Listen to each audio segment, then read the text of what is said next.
Tell us the story of what happened. So I had a friend of mine, a female friend that worked at one of the clubs, and it was very nice with her. She's got a kid. This was over in Fort Myers, and she was setting me up. As a dealer, you always have to be kind of on the backup.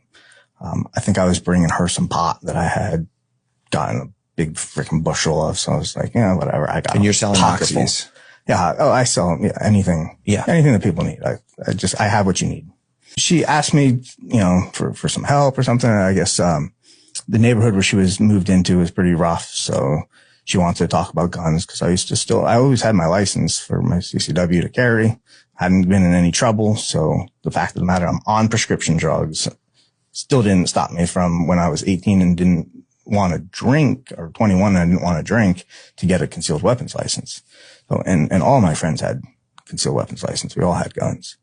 So, I go over to her house and, she wanted to see my gun. And I'm like, well, okay. I brought her a couple of knives. I'm like, listen, this is some safety. I said, if you're seriously interested in some safety for the house, a shotgun is going to be your best bet. We'll get you something smaller and compact with a buckshot because your kid lives in this house. So if somebody breaks in and you've got to defend yourself, you don't want a gun. It's not what you're going to want to shoot somebody with. You're either going to want, something with a buckshot to it that's not going to penetrate walls and go into your son's room. So we had discussed certain things, but the whole time she was like, can I see your gun? And I take my gun out. I take the clips out, the bullets out. I let her see it.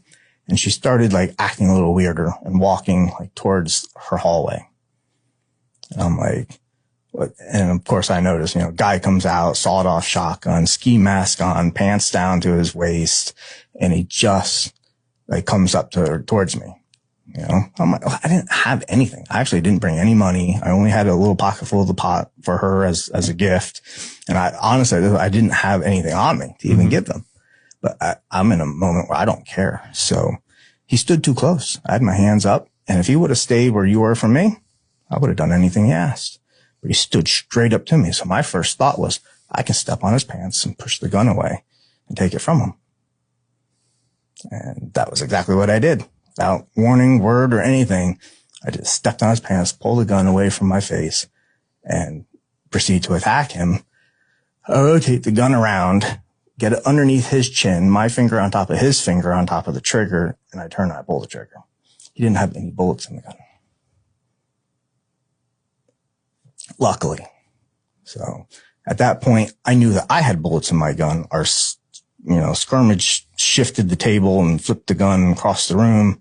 I just got out of the house. I called the police. I had them come because, again,